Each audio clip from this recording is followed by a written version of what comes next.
of something, right? It doesn't matter. They've come off a card. That's our assignment. And our goal is to pick some pictures for the opening section of the yearbook.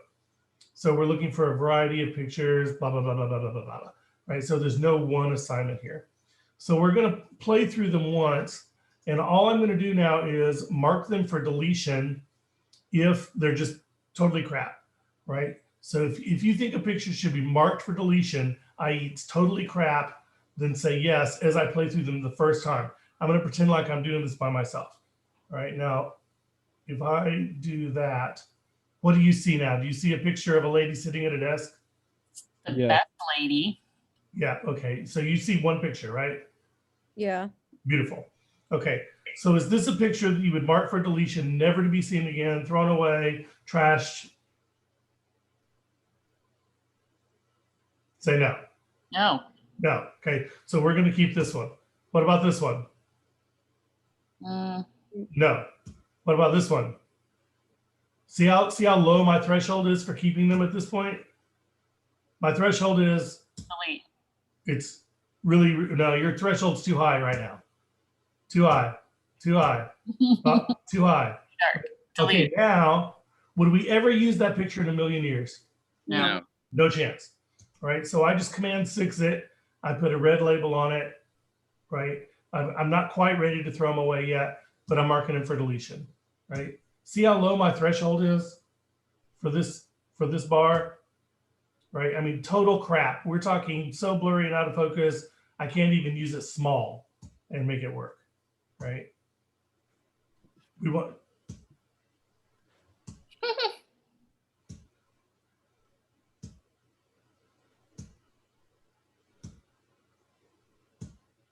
Okay, so see what I mean by how low my threshold was? And see how fast you can really do that? If you've got to go through 1,000 pictures, you can do that really, really, really, really fast, right? So part 2, whoops, I don't want to view the red ones, I want to view the other ones, all right?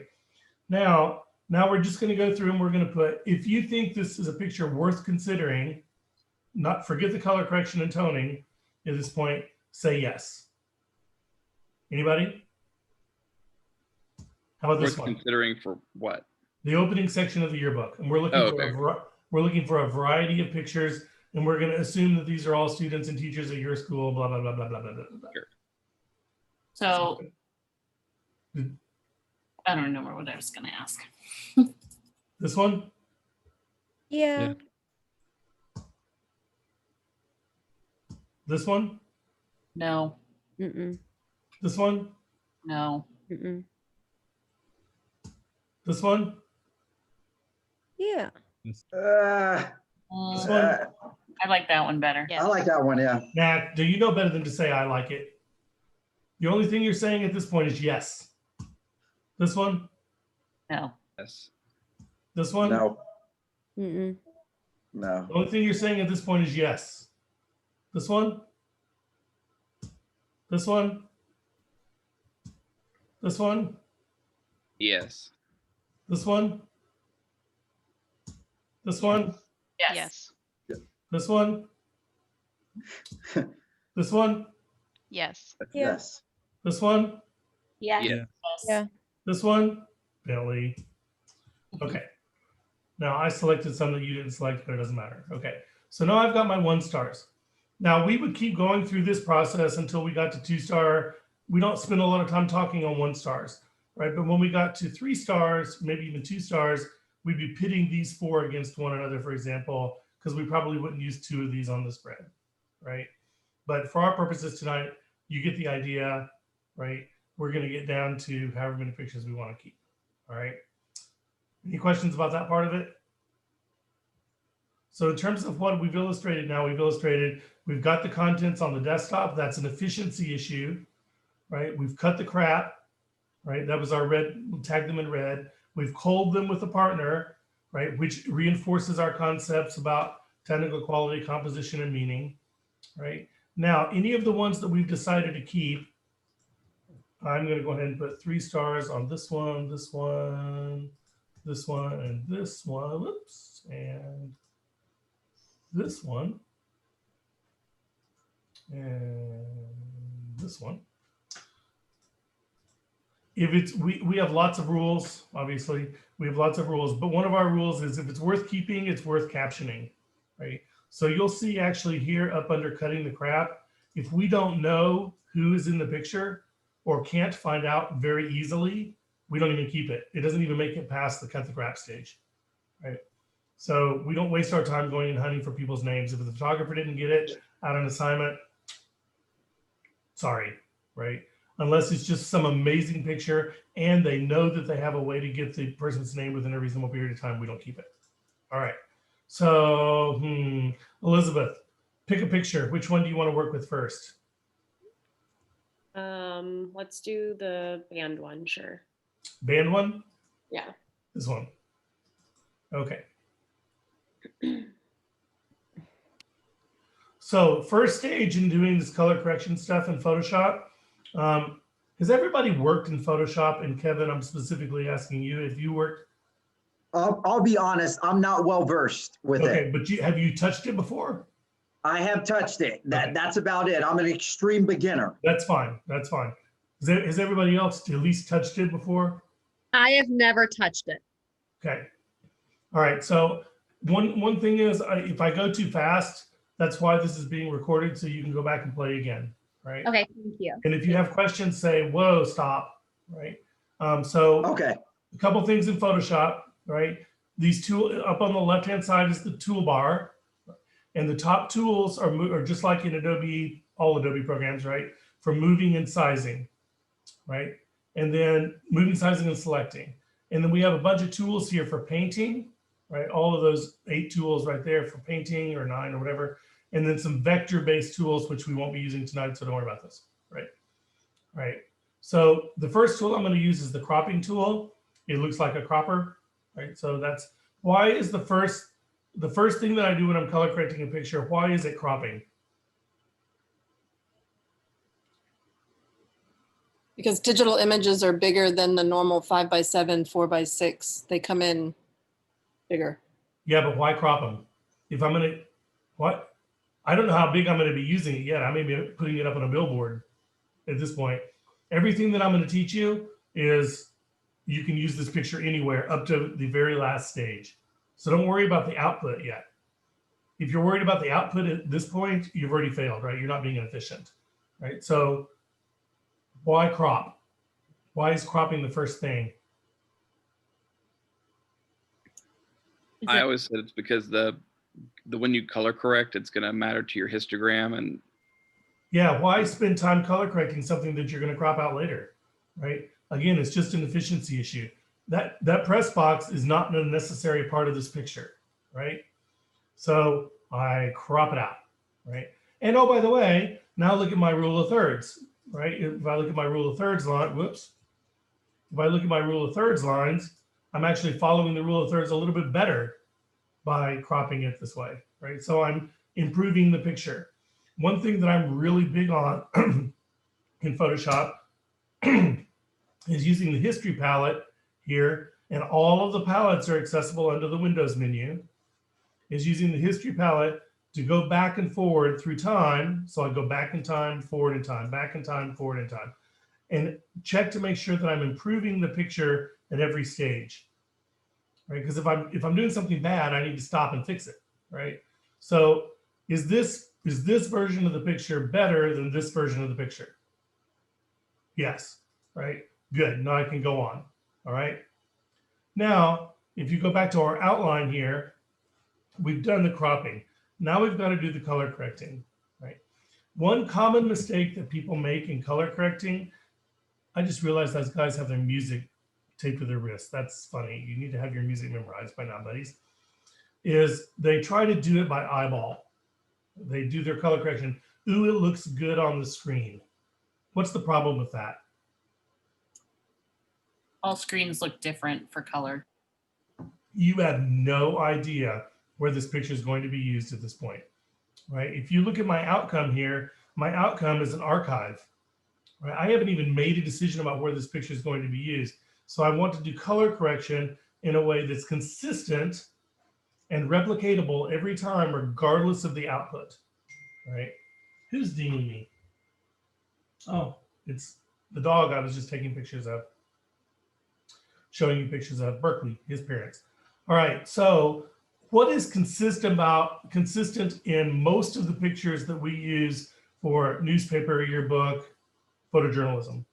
What is something that's in every picture that we can depend on, that we could color correct to? Remember how Kevin said video people hold up that white card, right? And White balance. white balance, and they can always color correct to that white card. Well, we don't, print people don't do that. And we don't carry around a little color card and take pictures of it right before we take all of our pictures, right? So what's something consistent in all pictures that we can depend on being there most of the time that we can color correct to?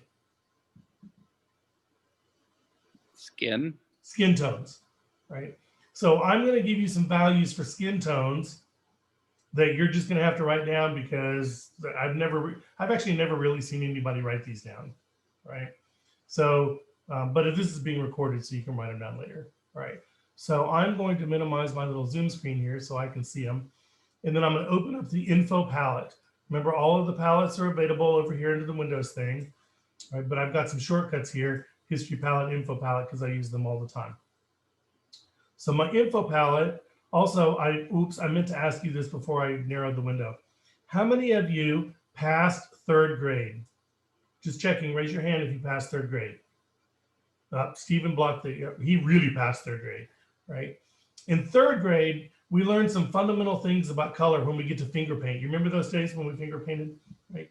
When you mix blue paint and red paint together, what color did you get? Purple. Purple. When you mixed red paint and yellow paint together, what color did you get? Orange. Orange. And when you mixed blue and yellow together? Green. Green. See, Kevin, this is fun, right? Hey, it's like 3rd grade. It's taking me back. Right? When I do my week-long advisors class, we actually bring out the finger paints and put on gloves and finger paint and have fun with it, right? But we can't do that, right? So in our little digital land, right, it's not quite as fun, but we can take, if we look here in the info palette, we can see those same colors. Cyan is blue, magenta is red, yellow is yellow, and K is black. So we're just mixing blue, red, and yellow together to get the colors that we want, all right? Now, notice that I'm doing color correction for print output, right? And somebody out there is gonna go, well, what if your output is on an iPad or Twitter or whatever? It actually doesn't make any difference, right? Because you were gonna color correct to the skin tones, and it doesn't make any difference what the output is. As long as you get the right color values for the skin tones, it'll look good anywhere, right? And it'll look good in the yearbook and the newspaper, whatever. All right. Also notice in the info palette, so I've got this one set on CMYK, which is the default, but the default on the info palette here is RGB. I'm going to change it to grayscale, and I'll tell you why in a minute. Okay. So far, so good? Yes. So I've got a picture here. I've got my info palette up. I haven't done anything yet except cropped it. And then the next thing I'm going to use is the eyedropper tool. I'm going to go over to the eye. What do you do with an eyedropper? Bless you. Thank you. What do you do with an eyedropper? It collects the color information. So an eyedropper sucks up something, right? You suck up something.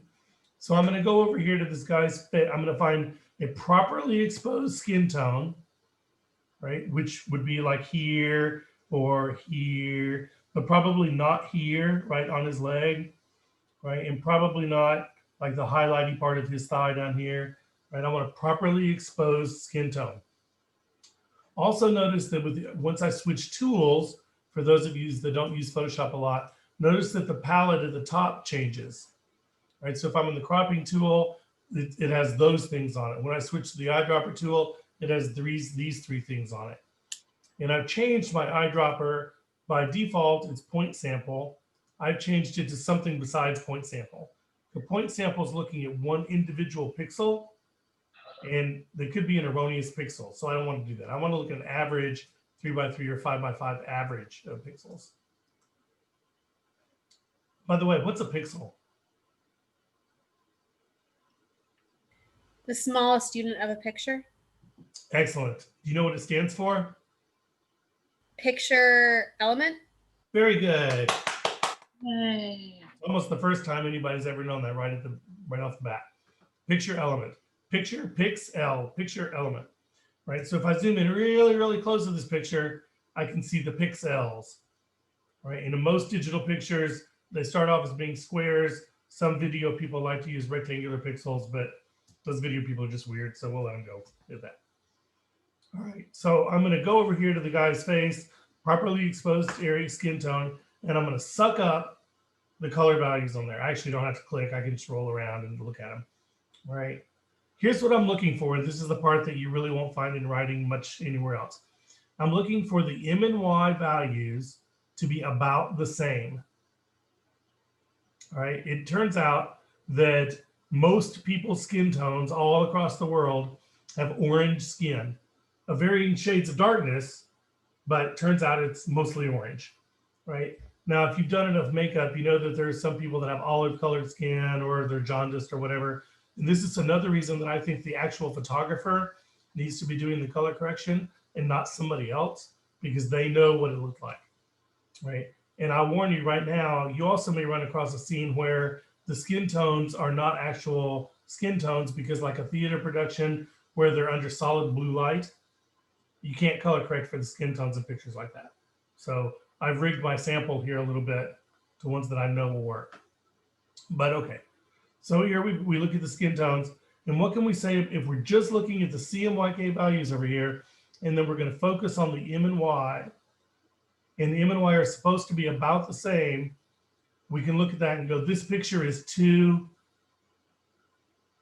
Yellow. yellow, right? And this is something common to very many digital cameras. Nikons just love to make digital pictures too yellow. All right. Well, there's many ways you can do this. One way to do it is to go to Image Adjustments, Color Balance. And I want to take out the yellow. So that means I want to add blue. Right? At least that's our intuition, right? So I'm going to put my slider right here, right? And now it's going to show me a before and an after. So I slide this slider over a little bit and come back and check. Have I improved the quality of the picture? Don't look at it, just look at the numbers. Yes. Yes, right? I've not gone quite far enough, right? So just look, especially looking at his skin tones, all right? I accept 3%, I try to get within 3%, but I also try to move around a little bit, right? That one's way off, but when I come back here, no, that one's still kind of way off too. Down here, so we're still looking pretty yellow everywhere we go, right? So I'm going to go a little bit further. That one's still way off, but now remember our whole discussion about center of visual interest, right? I'm going to color correct for the center of visual interest. Now we'll talk about some things we can do later, but now I'm clearly within, on my center of visual interest, clearly within 3%. So I click OK, and I do what I did before. Here's before, here's after. Here's before, here's after. Now I have no idea what it looks like on your screen. Does it look better? Way better. Okay, so I got one vote for way better. And notice, if once you get good at this, notice how fast I can do that, right? I open up the picture, I crop the picture, blue, blue, blue, blue, blue, blue, blue, blue, right? And do know that there's other ways to do this, right? For example, I can crop it, and I can do image adjust photo filter and bring in a cooling filter, right? Look out, oops, I went too far. In one step, I've solved all my color problems, right? And I like to do it that way because I think the photo filter renders skin tones better than color balance does. Technically, with color balance, I should not only be using the yellow-blue slider, but I should be using the cyan-red slider, and I didn't, right? So again, it doesn't matter how you get there. Here's before, here's after. Before, after. Have I improved the quality of the picture? Yes. Yes, okay. Now the next step, after I've got the color balance right, is to look at the darkness of the skin tones, right? So M and Y, it's almost universal just to keep M and Y about the same. But as we all know, people have different darkness of skin tones, right? And again, it'd be better if I were the photographer and I were there shooting this, but I'm going to assume that this is relatively white guy skin tones, right? It's what I call them, just white guy skin tones. Average white guy or girl skin tones would have a K value over here in the low 30s, right? So you can think of the K value over here is the cumulative amount of ink in that spot in the picture. All right, so this is basically how dark is that spot. And for average white person skin tones, you want it to be in the low 30s, okay? So I'm okay here, right? Yeah, and you can just work your way up, right? If it were a person with darker skin, it might be higher 30s. We have a lot of Caribbean students on our campus that have really, really dark skin, and we've gone to the low 80s before. I try to stay away from anything above 85 because I don't know where it's going to be reproduced. So you got to be careful about that, because anything above 85 in a newspaper would just go solid black, right? So you just you'll learn to gauge those, right? Well, here's a black thing right here, the black thing on the front of the trumpet, right? And look at its value. It's 88, right? In a newspaper, that would go pretty much solid black. So would all of this detail in here in the shadow areas, all of this detail here. It would just go solid black, right? But his skin would still retain some level of skin tone here, right? The nice gradations between light and dark, etc. All right. So in terms of what we've accomplished now, we've done cropping and we're done with our color correction. We've got the M and Y values the same. We've got our K value where we want it to be. And the next thing we're going to do is caption it. Well, fortunately for us, and again, I rigged my sample. This picture already better have a caption in it. Ooh, and don't look at the rating. You don't see that. Sorry. Ooh. Oops. So that's not public knowledge yet, but okay, we're taping this for our purposes. All right, so I've got the caption in it. Now what? Well, let's see. Archive it, right? So remember, how many copies of this picture do I have at this point? Muted. 2. 2, right? So if something went drastically wrong right now, if the computer crashed or the building caught on fire, I can always grab the card and run out, right? So up now, however, I've got it captioned and I'm going to save it as something that makes sense to the designer, right? And this is, you can come up with all sorts of elaborate naming schemes. After about 5 minutes, photographers won't follow them, right? So I just say, look, I want your pictures to be used. So name it something so the designer can find the picture. Trumpets leaning. Don't make it hard for the designer. If you make it hard for the photographer, they just won't do it. Okay. Now, the beauty of doing it this way now is I can use that, in theory, I can use that picture anywhere. So I'm going to come in here now and I'm going to put it on my nice little yearbook spread here that I've got set up and ready to go. See, I'm in Bradley's opening and I'm going to take my trumpet picture and I'm going to use it really big. Well, let's use it really big. Come on, let's use it really big. And I want to put a caption on it. So, oh, you guys are blacking my captions. So I go to links and you guys are blocking my links palette. So I go to captions and say generate static caption and poof, there's my caption. I've got my photo credit and my styles all set and ready to go. Styles, paragraph styles, photo credit. And obviously I don't want it to be that wide, but you get the idea. Right? So there's my picture with its caption, all set and ready to go. All right. Questions? Really? No questions? I have a question. Can I use that photo that big?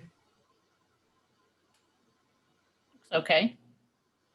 It looks okay, but remember your screen resolution is 72 pixels per inch. Your yearbook is 300 pixels per inch.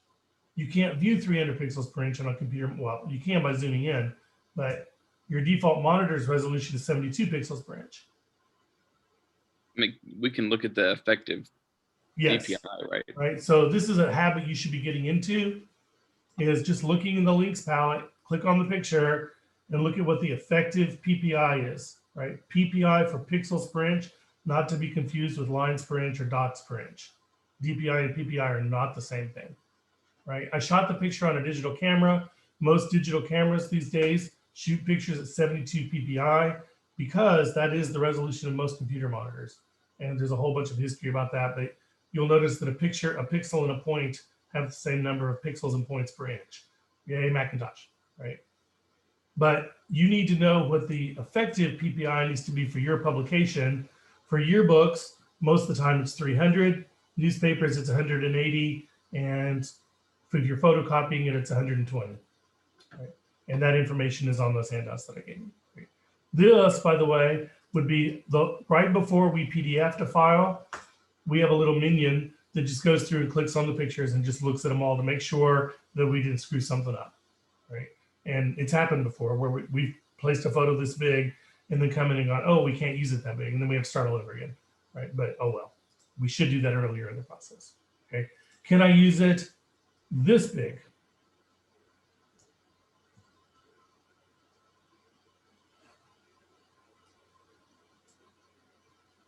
Anybody? Bueller?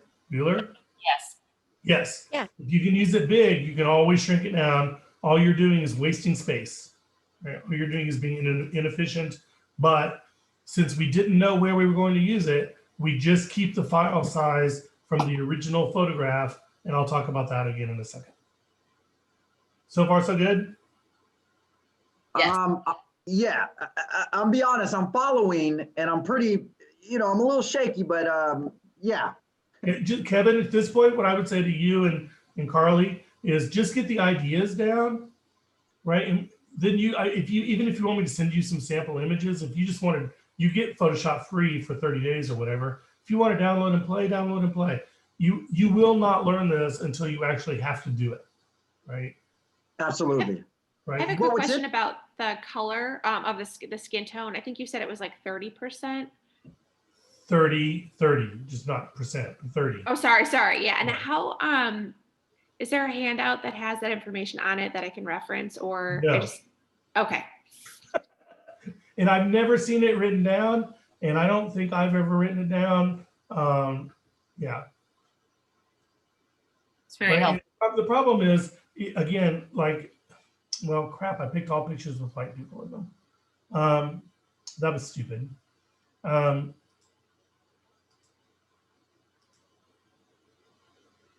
Wow, I must have had a whole bunch of white people pictures to choose from. You really do have to be the photographer to know how dark a person's skin tone was. Do the snow picture, Bradley. The snowball picture. You want to do that one? Okay. No, not that one. The one with all the kids in it. Oh, Because there's different skin tones in that one. yeah, we can do this one. Okay. Okay. So I always color correct to the person, this is the center of visual interest. Right? So I'm going to color correct for this one, but let's just run through our steps. All right. We've already decided to keep the picture. All right. Do we need to crop it?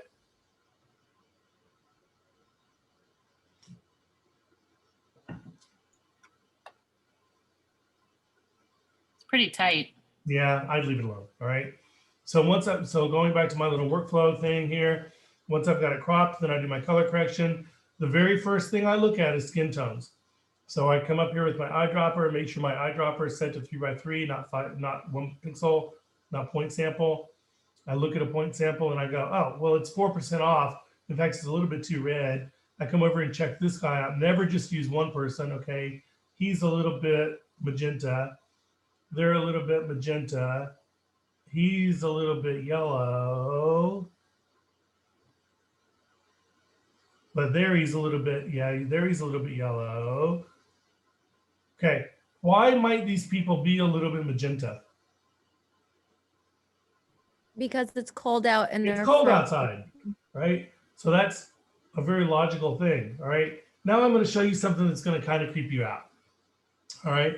Let's say that this guy's face really was too yellow and I needed to fix it. I'm not convinced of that, but whatever, okay? So it's a little bit too yellow. So I go in and do my color balance thing or whatever. Maybe I'm just gonna add my photo filter like I did before. And don't look at the rest of the picture, just look at his face. That's way too far. So I dial it down. Look, now I pegged 63, 63, right? Come down here. Okay, we're gonna go a little bit more. We're gonna go 7. Okay, we're gonna go 7. But remember, none of the rest of this picture needed to be changed, right? So here's before, here's after. Here's before, here's after. This change is pretty subtle, right? But if I went back, what I should be seeing is that these guys' faces now is off whack, right? The ones that didn't need to be color corrected were off whack, right? See, now they're too magenta, right?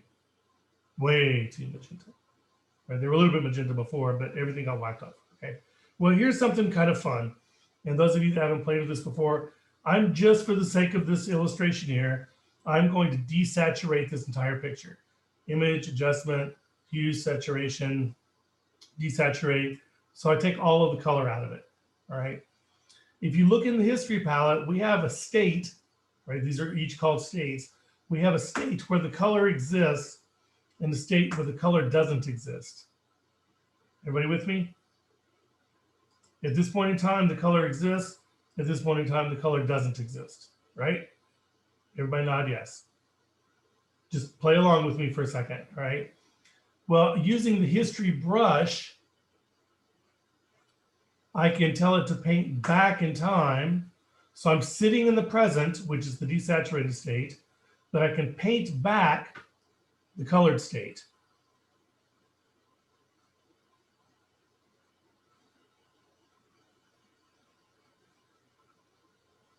Everybody see what I did there? Right? All I did was paint back in time, right? So I can bring that color back, or I can go forward in time, right? I could sit at the photo, I could sit at the colored state and paint the black and white state into it. Doesn't matter, I can go forward or backwards, right? Well, remember, I have these two states here. I have his face is too yellow, but his face is too yellow, but everything else is good. His face is good, but everything else is too yucky, right? So I can sit here at this point in time and paint his face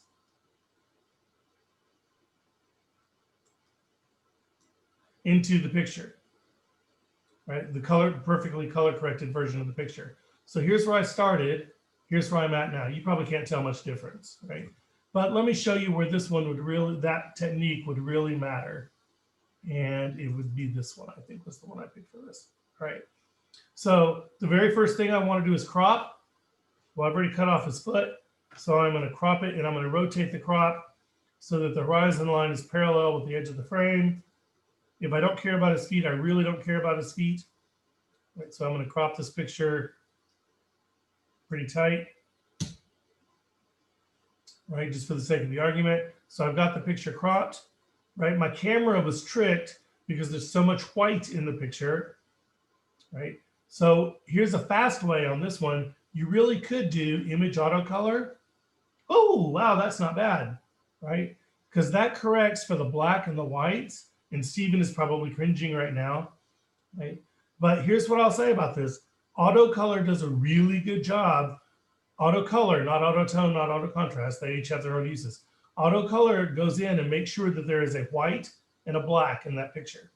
And it does a very good job of that. And there's many other ways you can do that, but that's a really fast way to get there, right? So it worked for this picture, but again, I knew it was going to work for this picture. Ooh, I should have cropped off that guy. Ooh, that's a bad thing. Don't do that. I should have cropped at the beginning. Okay, so let's go back and crop that dude out. Image auto color, right? Especially if I'm in a real hurry to get something up on social media, I use auto color a lot, right? Because if a picture is just a little bit too yellow, slap auto color on it, get it up on Twitter, you can tone it the right way later, right? But when we look at his face, I assume it's a guy. When we look at this guy's face, now 71, 62, it's way too red. And look at the K value on the left-hand side, right?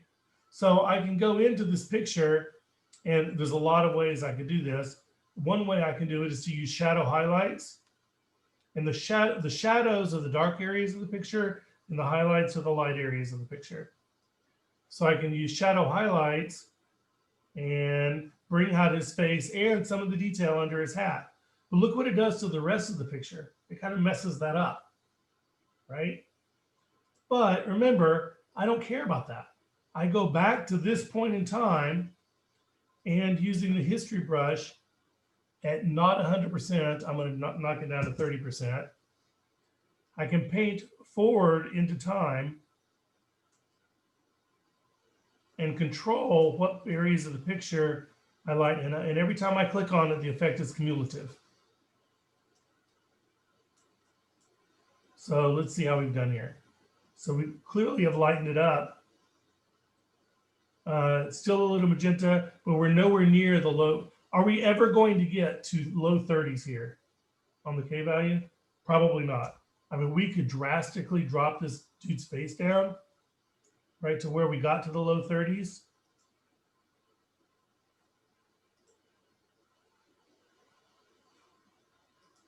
Woo! Okay, that's 41. I'm going to stop there. And you'll see if I paint forward in time, see how that starts looking unnatural, right? Why is a low 30 value for that kid's face in this picture not correct?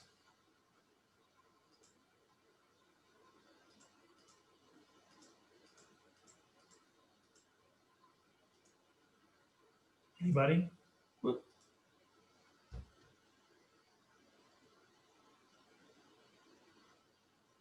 I'll give you a hint.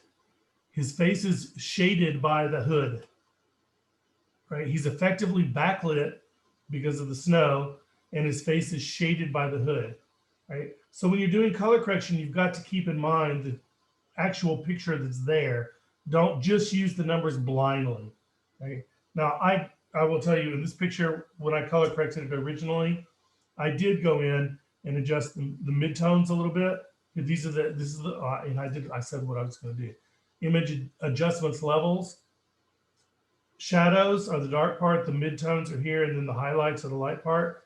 If I pull the midtones back for his face, click OK, and then go back in time and paint forward, right? That's a great way to, that's how I originally color corrected this picture. Right? So, and I can do that until it looks about right, but I'm not going to go down to low 30s on this picture because his face was just darker than that. Okay? But now my question for you is, let's start here. And I think I was here. Have I improved this picture? Markedly, right? Markedly, right? So what would I do next?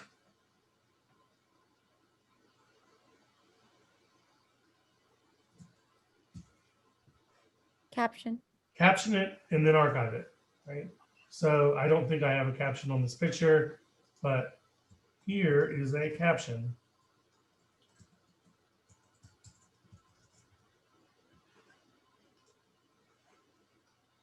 File, save as, guy in hood throwing snow. Save as high as it'll go. Come back to my Yearbook page, click on the page. Ooh. Guy in hood throwing snow.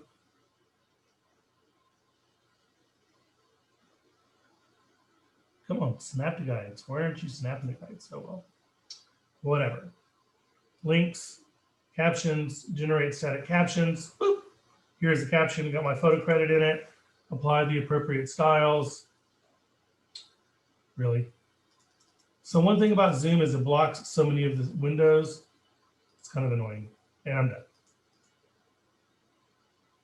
Okay, and I check it. I click on it, click on the links palette, effective PPI 539. 539 is greater than 300, so I'm good to go. All right, let's do one more because you guys, well, I was going to do Linda. We'll do Koretsky. I don't think any of you said yes to this picture, because most of you looked at this picture and saw it's beyond repair, right? Isn't that what you saw? It's blurry, blah, blah, blah, blah, blah.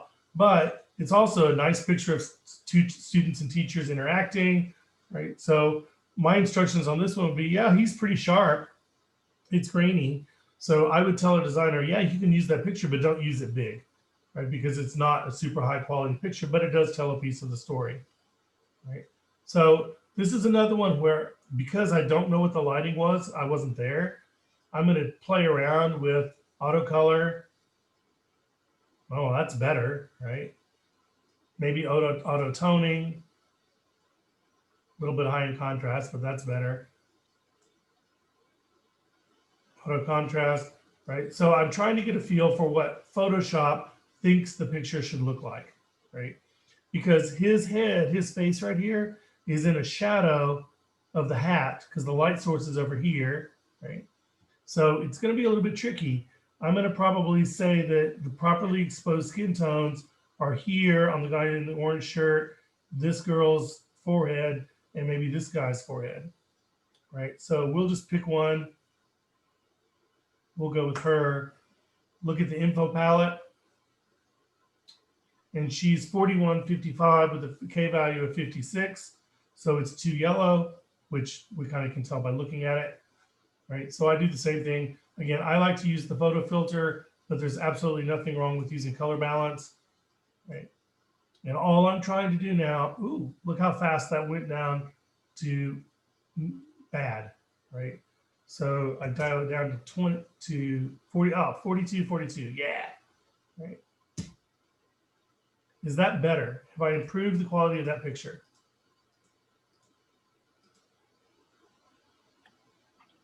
Yes, Thoughts? it feels a little, the other one felt yellow and this one now feels kind of blue. Yeah, so that's a good point. So what color was this guy's shirt? It should be White. white. Yeah, we think it was white, right? And we know that this was newsprint, and his lanyard looks like it was white. It looks like Koretsky's wearing a blue and white shirt here. So let's look at white, right? If this were white, then our CMYK values would all be the same, right? Because it would be some variation of gray. And oh, it looks like it's too Blue. blue, right? So we can go in and take it. Remember, Photoshop is really bad at taking out things, but it's really good at adding things.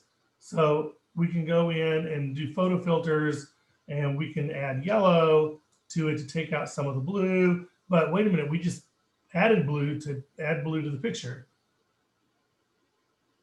Right, we can do, here's one where color balance might help out a little bit. We can take out some of the cyan by adding some red to it, which I can't do with the photo filter, right? And I can add, so now let's look at her forehead. Oh, I shouldn't have messed with the yellow, right? So here's, you can see now the benefits of having cyan separate from yellow here, right? So I was at 30 and now I'm at 27, so I've improved it a little bit. Well, it's not changing a whole lot, is it? Now I've gone way too far, right? And so I might even change this one a little bit. Let's see, now I'm starting to mess things up. It looks like there's two separate light sources and they're all different colors. Correct, right? That's one of the reasons I picked this picture, right? This one's problematic. So my point with this picture is you're gonna have to pick the point that you're gonna color correct for it, and then use the history brush to fix the other stuff, right? So I'm gonna color correct for her forehead. So I need to take out some more yellow.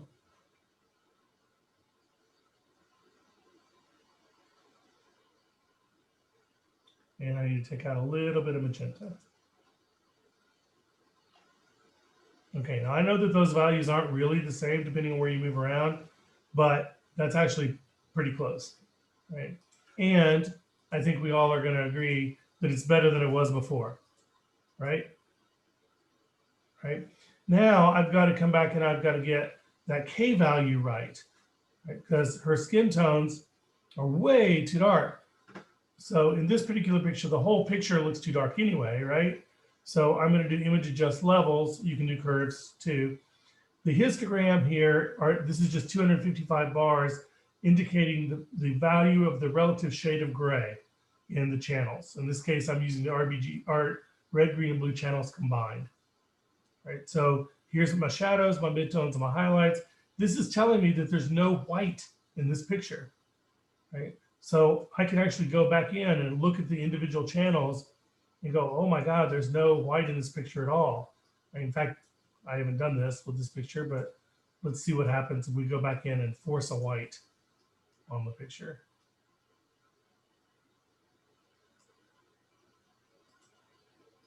Have we improved this picture?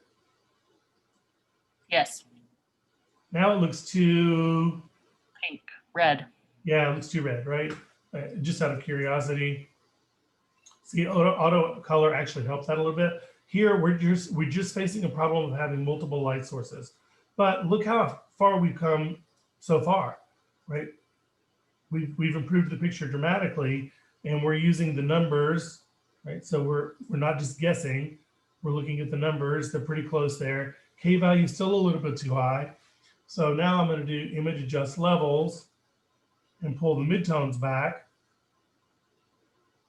And 36, 41, 40, 54, you get the idea, right? And if I wanted to now, I could go even further, especially on the guy in the hat's face right here. Ooh, that's probably too far. I can lighten his face, go back in time, and use the history brush to paint forward to lighten up his face a little bit. But remember, his face was in the shadows, so you don't want to go too far. Okay, so here's where we started. Here's where we're ending up. Right? I've done my color correction, save as, do the caption, well, name it Koretsky. I think I spelled that right. Teaching, JPEG 12, the highest resolution I can get, right? Now that file right there is as big as it's ever going to get. You can use it smaller than that, but you can never use it bigger than that.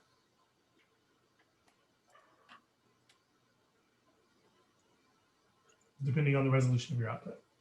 Okay, so I'm going to stop the recording because you've seen the idea, and then see what questions you've got. Go. Remember, this was we have all of next week to go over this again and ask questions and do things, right? This was supposed to be the introduction.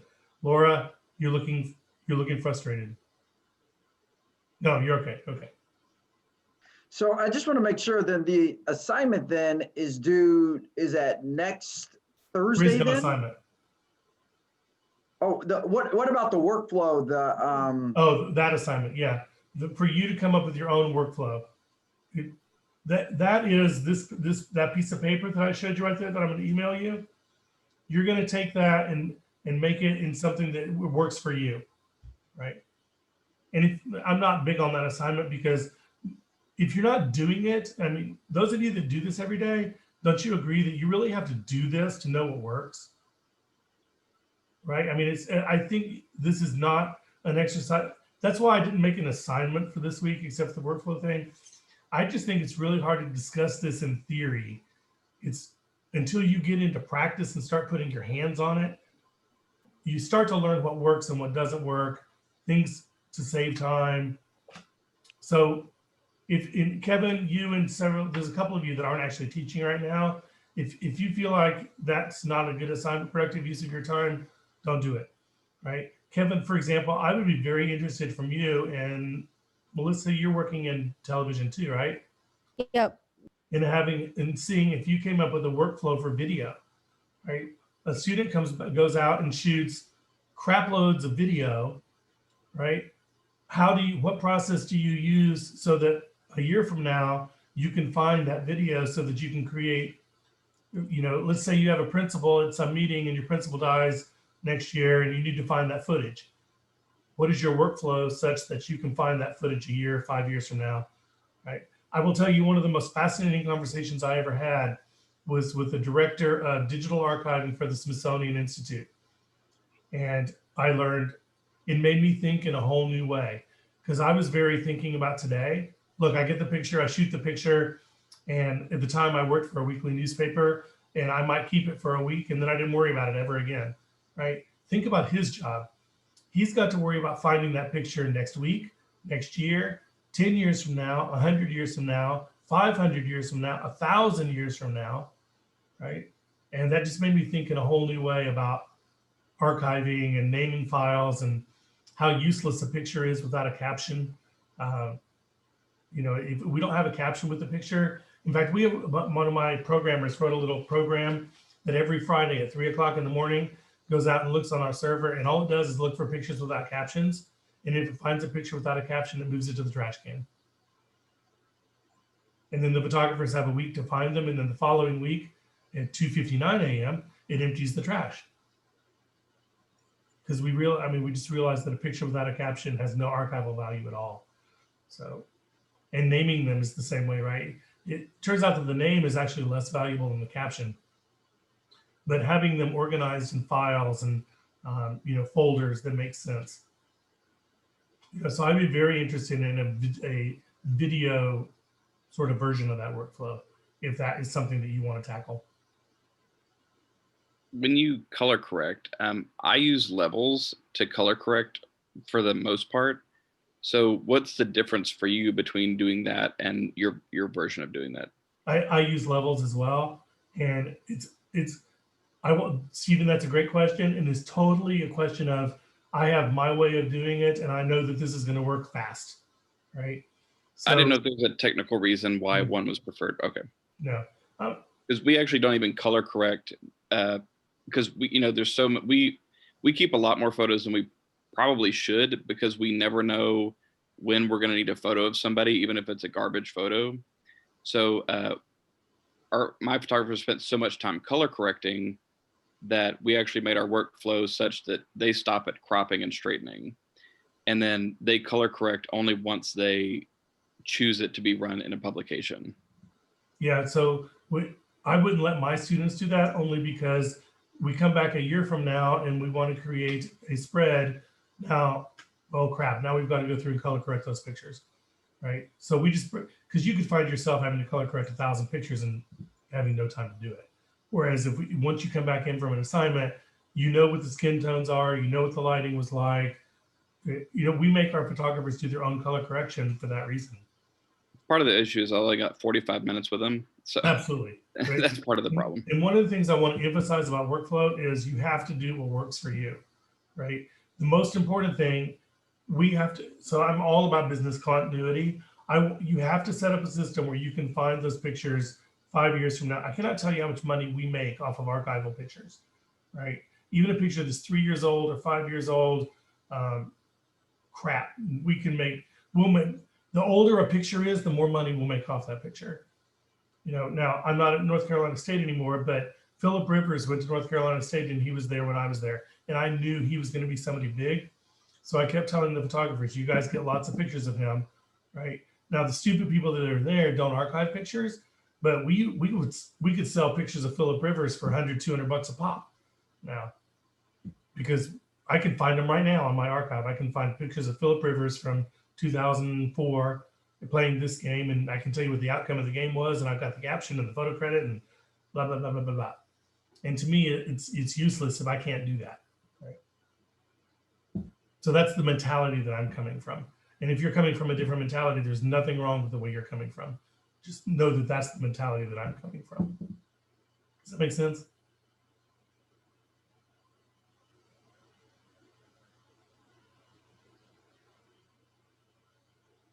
Any other thoughts for tonight? Who's tired?